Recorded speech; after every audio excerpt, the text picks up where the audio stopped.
into this constituency. I'm so pleased to have my neighbour, hopefully my constituency neighbour with us today. We've got Gloria De Piero from Ashfield. We've got a stellar cast of Richard Bergen and Emily Thornbury, and of course Jeremy Corbyn in a bit. Has anybody seen Anna Soubry? Where's Anna? Well, Jeremy Corbyn spends more time in Broxtowe than Anna Soubry does. Because I want, in all seriousness, I want to know where Anna Soubry is, because I think we deserve to ask her some questions. I want to say to Anna Soubry, how can you stand on a platform of austerity for 8.5 years and gleefully vote through some of the most pernicious cuts to the most vulnerable people in our constituency and our communities without batting an eyelid? How can she stand aside Theresa May not 2 years ago and say she is the answer to a strong and stable government, and yet in the blink of an eye talk about having a moral conversion, a Damascene conversion on the way, and not even worry about the misery that she's heaped on people up and down our communities? I say to Anna Soubry, you need to stand aside, you need to do the right thing by the people of Broxtowe, and you need to call a by-election and let the people of Broxtowe decide who they really want to represent them.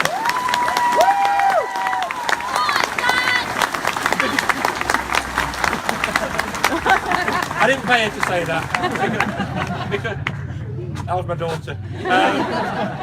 Because she's got some serious answers to some serious decisions that she needs to stand by.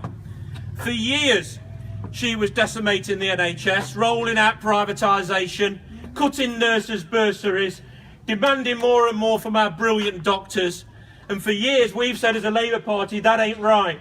What we should be doing is standing with our public sector workers and giving them decent pay rises and rolling back the continuing privatisation of our system. It ain't right. And she needs to answer to that. She needs to answer to the fact, she needs to answer that she supported the tripling of student fees, the rolling out of the academies programme, pitching school against school, rather than having schools, good schools for every kid in every community, forcing marketisation through, and the very competition that drags resources away from schools that need them. And here in Nottinghamshire, she stood by willingly while Theresa May cut 20,000 coppers off our streets and 441 coppers off the streets of Nottingham.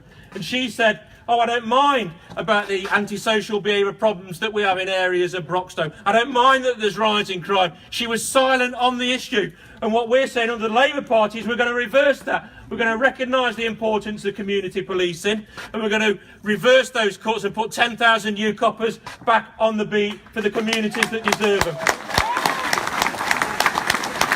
But worst of all, is the way she's been able to position herself as a moderate Tory. Some kind of decent Tory, if there ever was such a thing. She didn't mind when she was heaping misery on people, and she's tried to position herself as this Joan of Arc figure over Europe. And let me tell you, that is a lie. She was at the top table with dodgy David Cameron when they were agreeing a referendum without planning it. She was in the cabinet room deciding it at the time to save her own political skin. And she might say some fancy words and tell you everything you want to hear about Europe, but she has got a responsibility to the mess, the Tory mess that has been heaped on this country. She was there when the Tories promised a manifesto commitment that the referendum would be in 2017. They brought it forward a year without planning what the risk would be, without assessing what the damage would be to our communities.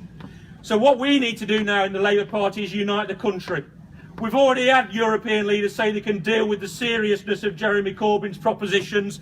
He proposes a way forward. He proposes a way forward on customs union and access to the single market and protecting workers' rights and protecting the environment standards that we have. And we are serious about delivering that. We need to unite the country, and we need to unite here in Broxtowe. And I don't just mean uniting between Forest and County, I mean uniting Broxtowe for everybody, so we can move on and address the real issues that are affecting people. I want to do that with you.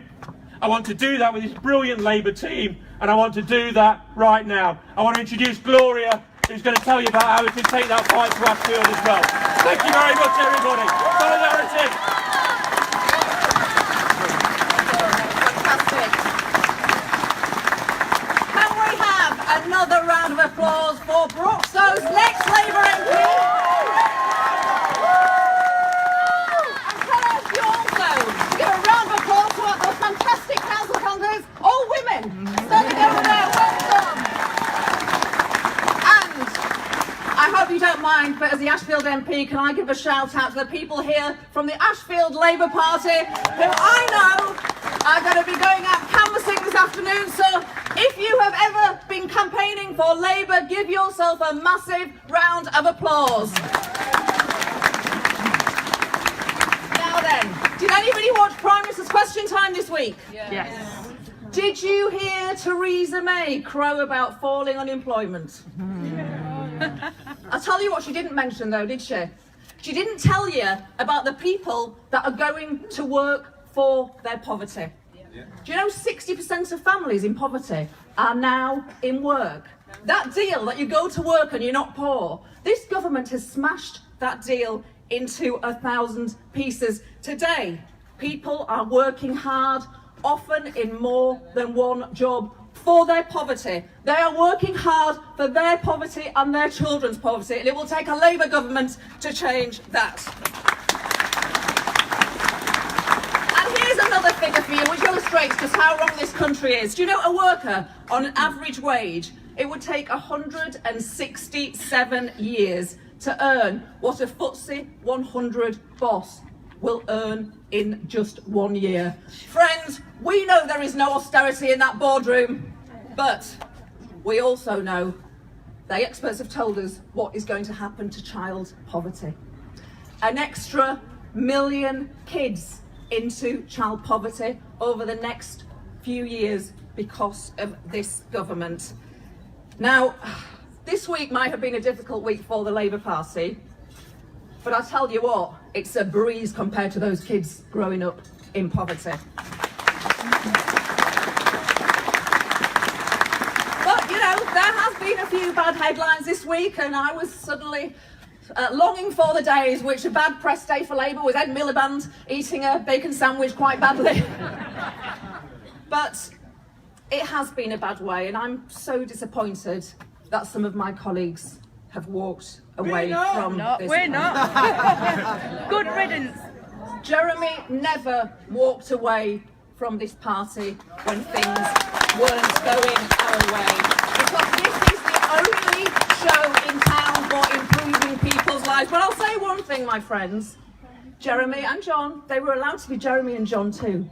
And we've got to hold this family together, and we hold this family together by respecting each other. And Jeremy has always shunned personal attacks, and we should all learn from him on that. Because this Labour family has to hold together, and you know what happens when we hold together? Amazing things happen.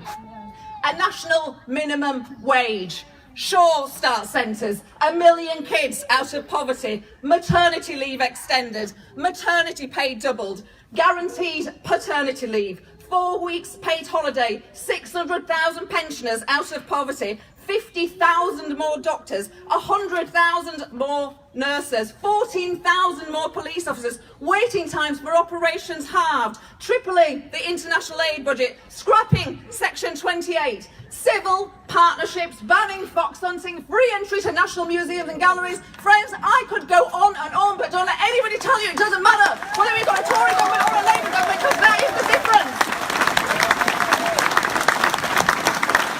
And that is why we are going to win that general election, and why we have to win that general election. And the fight for that general election means it starts here in Broxtowe with getting Greg Marshall elected. He needs your help to do that.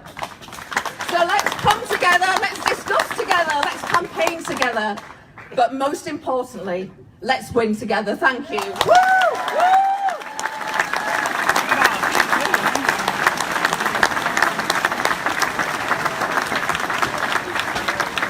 Brilliant. Thank you very much, Gloria. And hopefully we'll be more than just colleagues on this platform. We will be real neighbours in the time very, very shortly over in the north.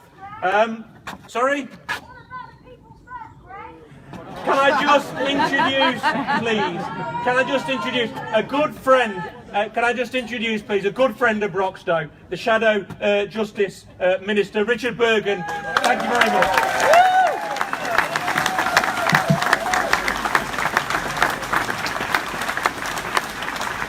I'm pleased to be here in Broxtowe with this great representation of the Labour family on this crisp yet hot day here. And I know that you're all raring to go to get Greg elected, to get Gloria re-elected, and to get Jeremy Corbyn into 10 Downing Street. Woo!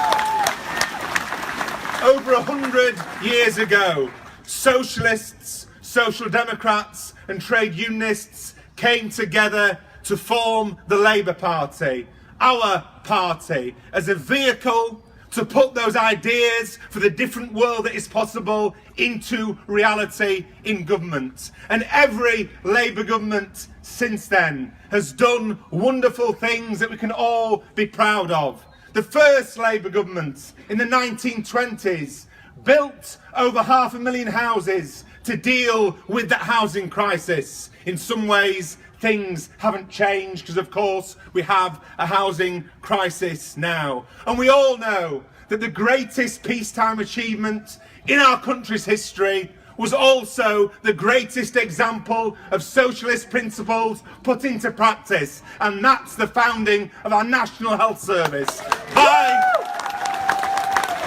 that transformative Labour government in 1945. So to the people commentating on the developing history that you're all part of, that say socialism doesn't work, I say, if anybody says that socialism doesn't work, I give you our National Health Service that Labour created and that Labour will save. And of course, the Labour Party in government created our welfare state, created free education, built council houses, created the Open University, saw the legalisation of women's right to choose, saw so many achievements under Tony Blair's government, the national minimum wage, trade union right of recognition, peace in Northern Ireland, and also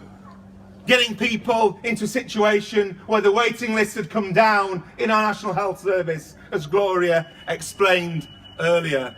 Every Labour government is better than the alternative Conservative government, and that's why I was proud to join the Labour Party at the age of 15 back in 1995 and campaign for every Labour Party leader since then up until now.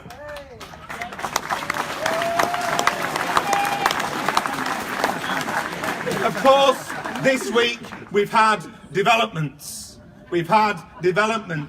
What is termed a new political organisation, what's termed the new politics. But I don't think the politics are that new. We've got to look at the reality of this. I'm disappointed that our colleagues have left. I'm disappointed that they've gone, and the reason I'm disappointed is because when they go, it makes a Labour government less likely, not more likely. That's why I'm disappointed. But there's nothing new in this politics, because actually they're in a coalition with the Conservative Party. They're in a coalition with Anna Soubry. Anna Soubry, who supported the bedroom tax. Anna Soubry, who supported cut after cut. Anna Soubry, who supported austerity. Anna Soubry, who has supported people in Broxtowe being made to pay the price for the bankers' crisis, a crisis that not one single person in Broxtowe caused.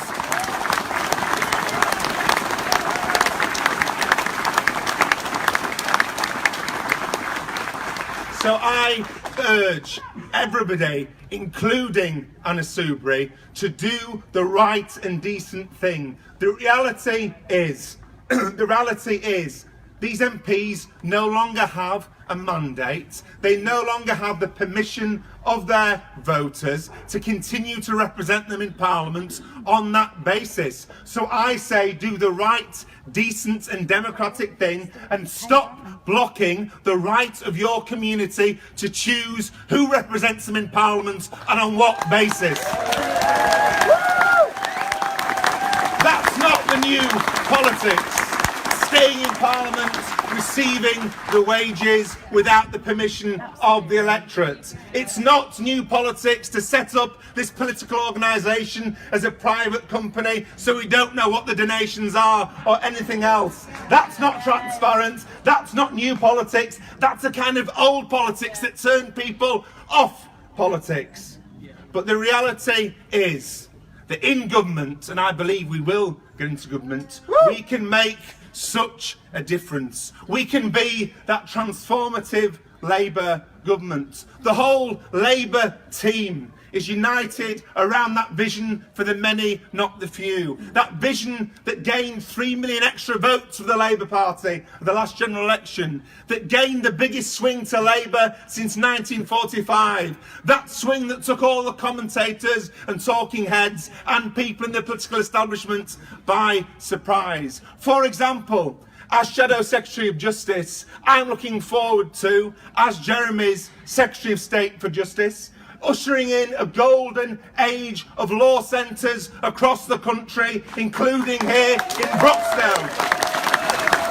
Because law centres can be the engines of empowerment for working class communities in all their diversity. Enabling people, empowering the single mother to fight back against the lousy landlord, empowering the worker to fight back against the unscrupulous boss, empowering the migrant to fight back against those inhumane decisions of the Home Office, and empowering also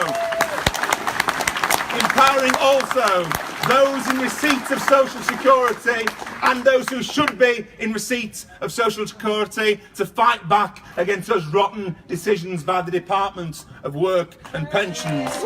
Because the Labour Party is about nothing if it's not about empowering our communities in all their diversity. And as Jeremy's Secretary of State for Justice, I'll also end the Americanisation of our criminal justice system. And by that I mean an end to the incarceration of human beings for profit, an end to a situation where there's a greater disproportionality of black citizens in our prisons than there are in the prisons in the United States of America. But the next Labour government will achieve so much. And why will it do that? Because people like Jeremy, people like John McDonnell, people like Dan Abbott, people like the rest of the team have always stood shoulder to shoulder with those fighting injustice. And one example, particularly pertinent to communities here, is the campaign for truth and justice in relation to Orgreave.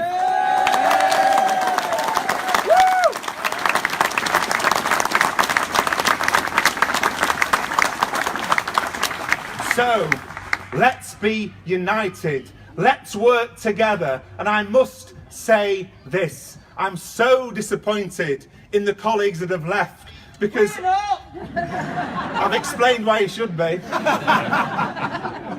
Because at each of my constituency advice sessions, the same as Gloria, the same as Emily, the same as Jeremy, the same as when Greg is doing his work as a local representative here, I meet people on a weekend whose lives have been made a misery by the likes of Anna Soubry. People who are going to food banks because of politicians like Anna Soubry.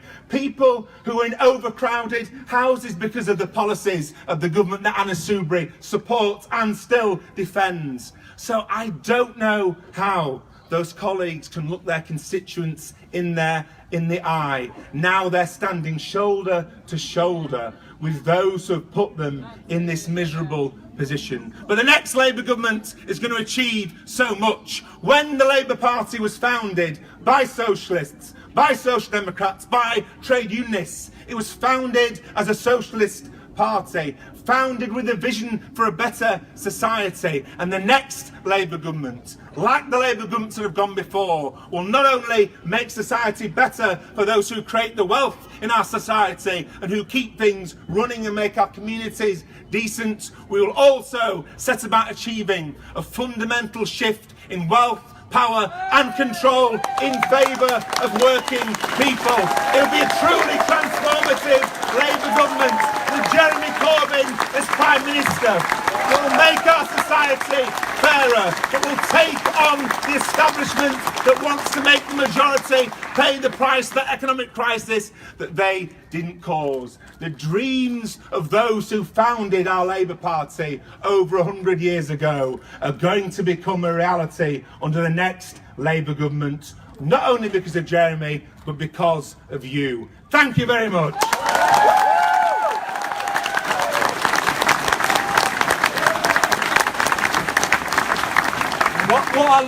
What I love about having the calibre of people we got today demonstrates the seriousness of what we're about. They're on top of their briefs, they're on top of the issues, and they are a government in waiting, and we will join them in that fight. I'm so pleased to welcome the Shadow Foreign Secretary to Broxtowe for the first of many times, hopefully. Please give a warm Broxtowe welcome for Emily Thornbury.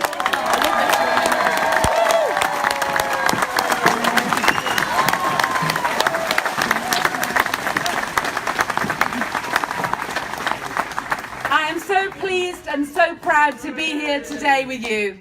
I'm so proud to be with the people that I'm appearing on the stage with. You know, we have a great deal in common. And the biggest thing that we have in common is that we are Labour. We are Labour to our core, and we're Labour to the tips of our fingerprints. But we would rather die than join any other party, and we would never think of joining the 8 people who have decided to abandon Labour and to cuddle up to Tories on the benches in Parliament. We would never do that.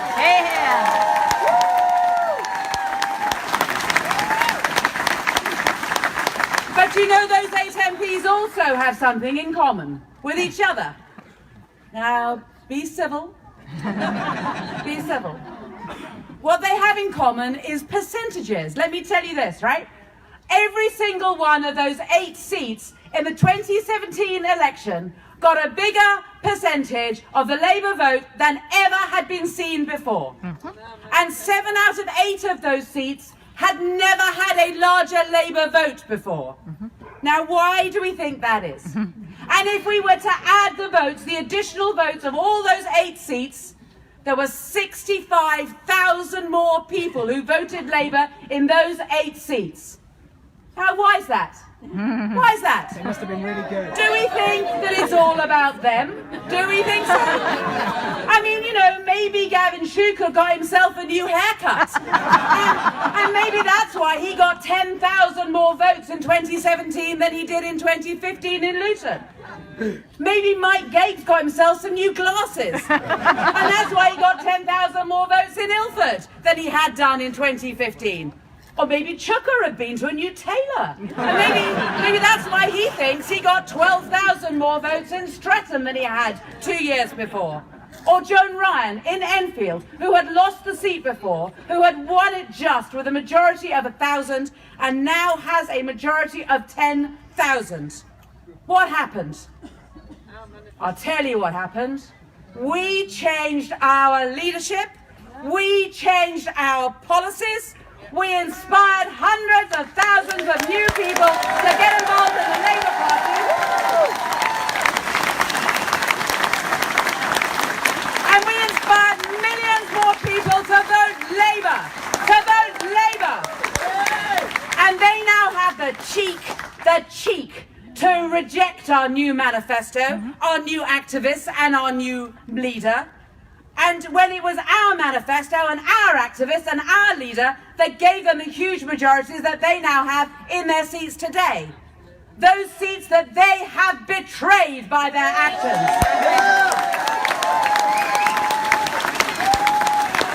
I've got something to say about that.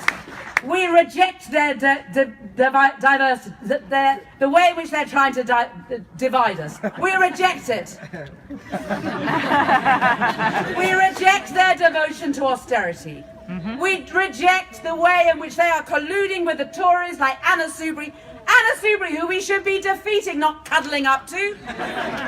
We reject their decision to squat on the benches in seats that were won as Labour seats. We reject their decision to continue to do that and to refuse to oppose the Tories, which is what they're supposed to be there to be doing. But you know, actually, I love independence sometimes. I'm telling you, I do.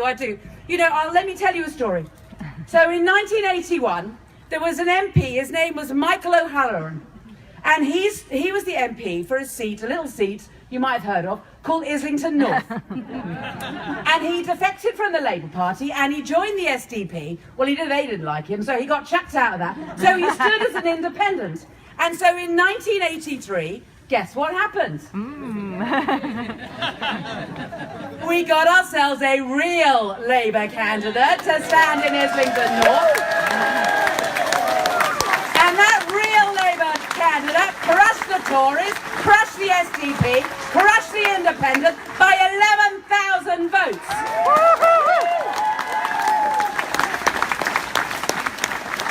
And if our new independent splitters have got the guts to have by-elections, to stand for election and put themselves to the people, we will crush them again. Because people want real Labour candidates and they want real Labour MPs. And I'll say something else about real Labour candidates. I want to say something about my friend and our leader, our next Prime Minister, Jeremy Corbyn.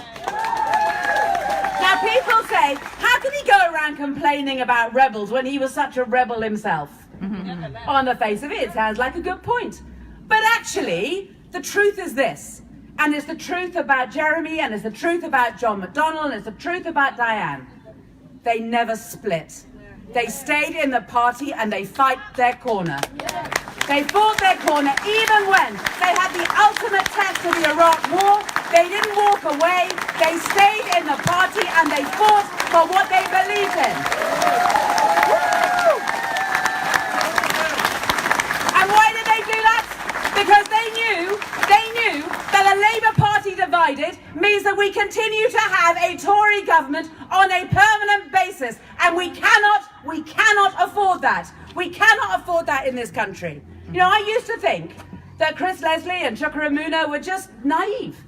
That they were naive in the way in which they were dividing the party. They were naive. They didn't realise that they were continuing to keep the Tory party in power. But I realise now that I was wrong. They just don't care. They don't care. They would rather see a Tory government than a real socialist Labour government. They would rather support the politics of austerity, the draining of our public services of the sort of money that they need. They would rather continue to see the bitterness and the appalling unfairness of universal credit. And they would then do anything to stand up against it, which is what their job is. And, you know, let's forget the betrayal of the Labour Party that amounts to.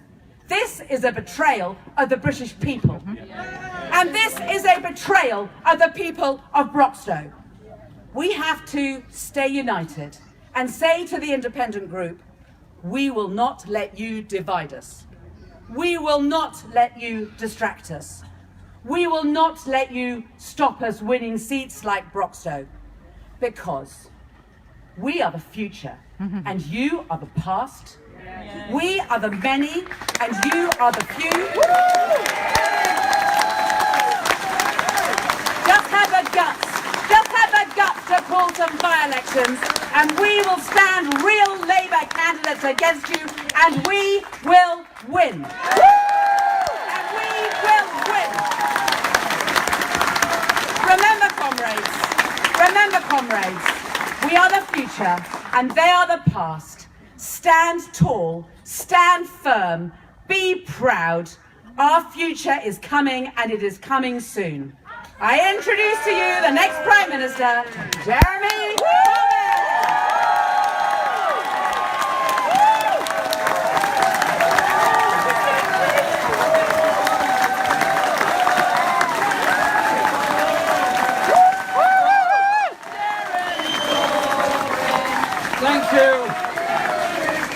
Thank you, Broxtowe, and thank you all for being here today, and thank you, Sue, and all the young women members of this party for the way you introduced this rally and started things off. I have to say that Broxtowe is a truly exceptional constituency Labour Party. The way you're embedded and involved with the community, it's very, very impressive, and that is the reason that Greg is going to be your next MP.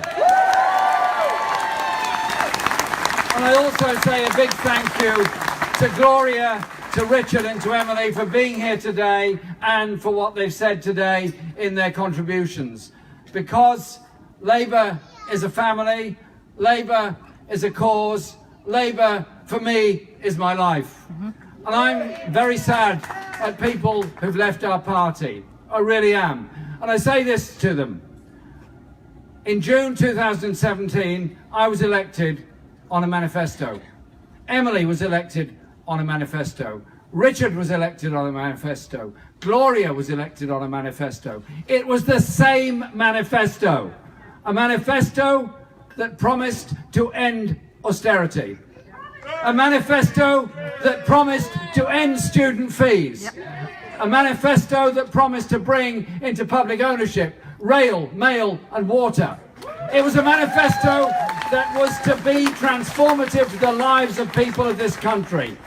And so when the media talk about the bravery of those that walk away, Anna Soubry voted for austerity and said it was a good thing. Almost immediately after leaving, Chris Leslie tells us that we should not be ending university fees, that we should not be doing that, we should not be increasing the tax for the richest in the country, we should be cutting corporation tax and increasing the burden on others. Well, I tell you what, the Labour Party believes in equality and justice. That is what was the centre of our manifesto, and that will be at the centre of the next manifesto whenever that election comes. And I remind them, as Emily did and others did, that the increase in the Labour vote in the 2017 election was the biggest in any election since 1945. That was because our party campaigned, the community campaigned. People got together and started talking about politics, about life, about how our society could be run. It wasn't the old transactional politics, it was the involved politics of the future. And what's different now about Labour is the membership is much bigger, 3 times the size it used to be, but it's also much more involved with the communities, and it's those communities and those members that will be making the policies, that will write the manifestos for the future. And I am utterly determined to achieve that. Now, I have been in the past 3 days. In the past 3 days, I've been in Brussels, and I've been in Madrid, and I've come here. I've been there representing the Labour Party to meet our friends and colleagues in various socialist parties and groupings across Europe. And I've been talking to them about how we deal with the issues of Brexit, how we deal with the arrangements with Europe in the future, and what our points and our values are, and also what the anger is of people in this country in left-behind communities that saw no investment, that saw no real jobs, that saw no real growth, who felt an enormous anger that was expressed in the referendum of 2016. And I said very clearly to my colleagues there, please understand, because what's happened in deindustrialised parts of Britain is exactly the same as what's happening in deindustrialised bits of Germany, France, Spain, and many other countries all across Europe. The real problem is an economic system that discards industrial workers and allows whole communities to collapse and die, and good jobs to be replaced by employers like Sport Direct. We want and will get something very, very different in the future. But what was also clear to me was the utter exasperation that people have in all sides of opinion all over Europe with Theresa May, because she's arranged a deal with the EU that is simply not acceptable in any way, because that deal doesn't protect the rights, doesn't protect the jobs, doesn't guarantee investment, and doesn't actually protect anything for the future, except, in my view, have the danger of leaving us open to trade deals with other people, such as the United States, that would damage an awful lot of our interests in this country. And at the same time as her deal has been flatly rejected by Parliament in the biggest ever defeat of any government in British history, I have to say to Theresa May, I congratulate you. You've got 2 records already. One of them was to be found in contempt of Parliament as a government. Never happened before in British history. And secondly, to lose a key vote by the biggest ever majority against a government in parliamentary history. I think she should have a 3rd record and be the quickest Prime Minister to resign and call a general election. But what she's doing is trying to run down the clock by saying, well, it's either my deal or the chaos of leaving the EU with no agreement, no deal, no protection whatsoever. Frightening for people in this country, frightening for people working in manufacturing industry with supply chains, frightening for EU nationals in Britain, frightening for British people who live in other parts of the European Union, a large group of whom I met while I was in Spain. Listen, we put forward, I believe, a credible, sensible set of proposals which are about a customs union, are about access to European markets, and are about protecting the conditions on environment, consumers and employment rights, and giving us the opportunity to go much further, because I want full employment protection from day one when you go to work. I want to have better employment rights than we have at the present time. We will be putting those credible alternatives in a motion to Parliament. If Parliament votes for that motion, then we've made progress. That will then have to be negotiated. After that, we can decide how we make the final decision on it. But I tell you this, our priority is to prevent no deal, is to protect jobs, environment, consumers and workers' rights in this country, and a priority I have is to have a relationship with people all across Europe. People in Europe are not my enemies, they're not your enemies. People in Europe are our friends. And I want to live in that kind of open and inclusive society. And that's the message that I put, and the message I will continue to put, because that is absolutely what I believe in. But I believe also in the unity of the labour movement and the unity of our communities. And the unity of our communities is something that is very important. If you look at what is happening across Europe at the present time, there are some very, very frightening trends. The growth of the AfD in Germany, the growth of the far right in Austria, the growth of the far right in Hungary, the growth of anti-Semitic parties in Poland, the growth of the far right across Europe. And the narrative goes something like this.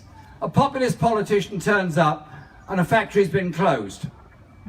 They don't blame the owner of the factory. They don't blame free market economics. They don't blame a multinational company that's more interested in moving to the next low-wage regime somewhere else. They instead blame the nearest group of migrant workers who themselves are being exploited in the first place. And populist politicians Populist politicians, they can make a bit of progress on that. You can blame this minority, you can blame that minority, you can blame another minority, and you've got through a year or two. And then you've got somebody else to blame. You've got to find somebody else to blame. But what have you actually achieved at the end of that? You've achieved nastiness, you've achieved hatred, you've achieved division.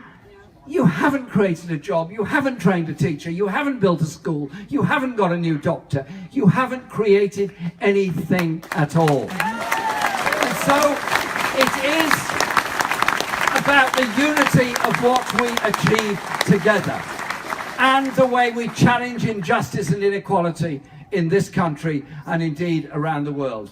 Bernie Sanders put something very well, and I was really impressed with the way he put it. He said, with the way he does it, he says, Bernie here. Bernie here. America can afford anything. I said, yeah, okay, sure. I'm sure it can. He said, it can afford absolutely anything. We can go to the moon, we can do anything. But we cannot afford the inequality of the USA that leaves 40 million people without access to health care. And what he said was so true, that unless you start to challenge the economic inequality that is in this country, that is all across Europe, that is in the United States, then we are doomed for the future for the sense of social justice and the services we want for the future and the way we want young people to achieve in the future. Gloria made the point about the pay gap between the richest and normal workers in this country. By January the 4th, the top 100 FTSE executives would have earned the equivalent of a year's pay of anybody else. That is 4 days into the year, they've already earned what any of you would have earned in a whole year. And they may not have even got back to work by January the 4th, I don't know. I don't want to intrude on their holiday arrangements, but that is unacceptable. And therefore, what we said in the last manifesto, and we'll say in the next one, is, at the very least, we will use the power of public purchasing by government and local authorities to insist in a pay ratio of no greater than 20:1 in every company we deal with. We will insist in closing the gender pay gap. We will insist on union rights. We will insist on apprenticeships. We will insist on training. We will insist on environmental sustainability. Because that is what the Labour offer is all about. But it's also about how we react to what goes on in society. When people, as I said, are racist towards each other, then we oppose it in any way whatsoever. If anyone is racist towards anyone else in our party, wrong, out of court, out of order, totally and absolutely unacceptable. Anti-Semitism is not acceptable in any form, in any way whatsoever, anywhere within our society. So I'm proud to lead a party that was the first ever to introduce race relations legislation and also to pass the Equality Act and the Human Rights Act into the statute book. And we're going to take all these issues further forward. And that is what is being proposed by Diane as our Shadow Home Secretary and Dawn Butler as our Shadow Equalities Minister. There will be more extensive and tougher anti-discrimination laws in Britain. We want to live in a better and decent society. And as we develop our policies up to an election, there's so many exciting ideas there. A national education service, where we take away the principle that education is some kind of commodity you buy and sell and trade. Let's make it a right to be educated, a right to learn, a right to know. And my old friend Tony Benn put it so well once. He said, education should be there for life whenever you want to access it. He said it should be like an escalator, you can get on and off when it's suitable for you. So we will raise corporation tax in order to end university and college fees. We will end fees for adult education, and we will properly fund our schools. And through the National Education Service, we will bring back the family of local schools rather than the competition between academies and free schools and our local schools. That has to be the right way forward. And These policies are worked out from the wishes of our members and our supporters. So when we come to a general election, we will have constructed a policy programme that is popular, that everyone has contributed to. People in meetings all over the country discussing how you'd bring the private rented sector under better regulation and control, how you build more council housing, how you ensure that homelessness, street homelessness, ends altogether in this country, how we bring about a living wage, how we end the concept of Food Bank Britain. All these things will be there in that manifesto. But you want a Labour government? I want a Labour government. We're determined to get a Labour government. We're determined to challenge this government to achieve it. That means unity within our party to do it. That means going out there to campaign to do it. Gloria gave you the call to be canvassing this afternoon in Ashfield. Please join her. But it's also about how we live our lives, how we relate to our neighbours and our communities. Because as you may have noticed, some of the mainstream media are sometimes slightly hostile and critical. I've noticed it. And what I've noticed is they're very unkeen on relating to the issues that people face. I did an interview for Sky last night. It was 14 minutes, the interview. We got to, I think, minute 12 before I intervened and said, is there any chance that anybody other than an MP could be referred to in any of your questions? And we could actually talk about the homeless, the poverty, the hospital waiting list. Any chance we could talk about the issues that people face in their day-to-day lives? And that is what we achieved in the election because we went out and did it. That's what we're achieving through our community organising. That's what we're achieving as a party in relating to people. And I'm very proud of that. Later on today, I'll be going to the Women's Conference in Telford. The Women's Conference, first one's a standalone conference. The Labour Party that brought in the Equal Pay Act in the first place will be there, giving women, I hope, a great deal of optimism for the future about ending the gender pay gap, and also many, many other issues that are going to come up there today. But that is the strength of the party, that we're creative, we're imaginative, and we're going to do things together. 2 weeks ago, a lot of school children decided they were going to take action. And they took action because they were worried about climate change. They did it through organising on social media. Nobody told them to do it. Nobody asked them to do it. They did it because they wanted to do it. And they did it incredibly effectively. They were condemned by Tory ministers because they said they should have been at their lessons, they should have been studying, they should have been working, they shouldn't be doing all that. What I simply say to them is, thank you for educating all of us that day as to the seriousness with which you take the issue. Because environmental politics should not be seen as a sort of add-on alternative that's something you just talk about to certain groups and certain audiences. It's a class issue as well. It's working class communities that suffer the most pollution, the worst air quality, the shortest life expectancy, the worst housing conditions. It is a class issue on all of those things.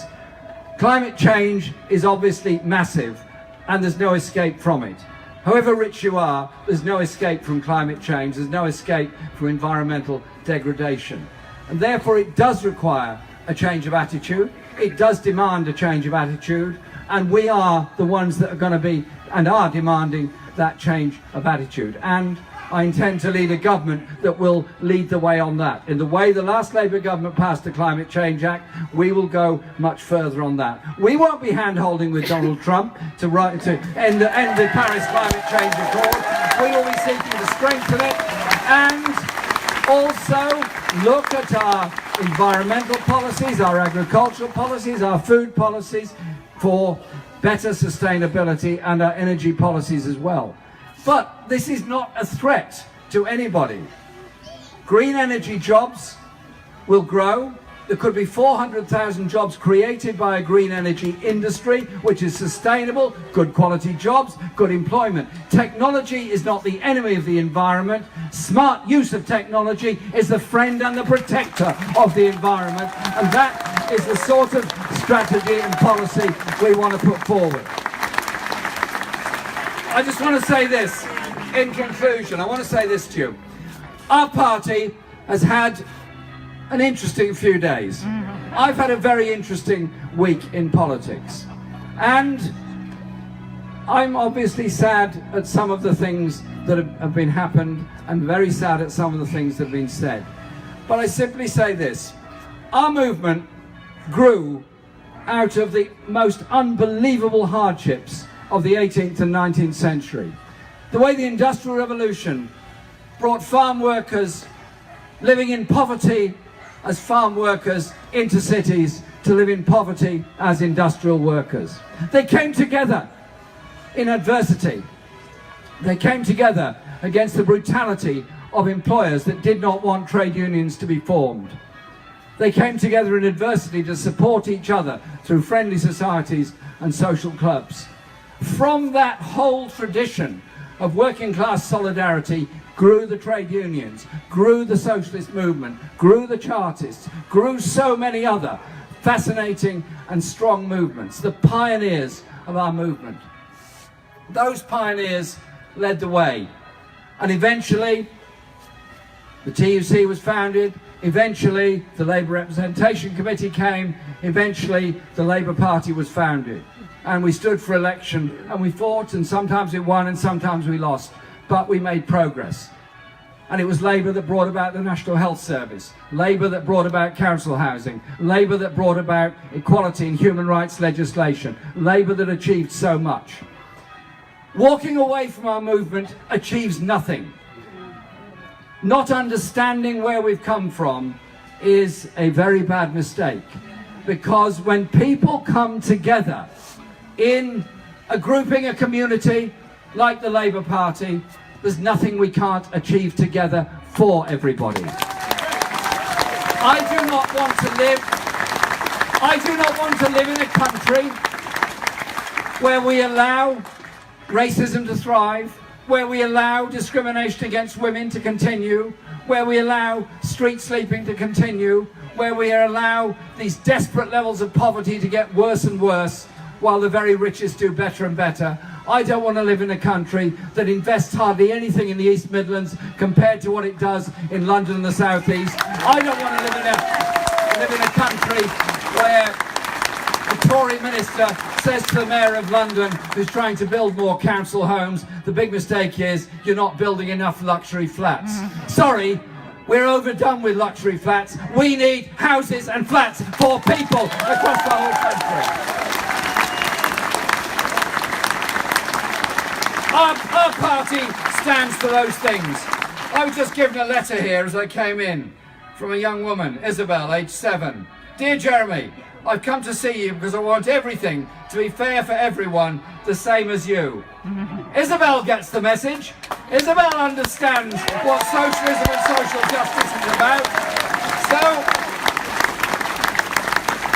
treat the past with respect and go forward to the future with determination, solidarity and optimism of the kind of world we can and will create. Thank you very much.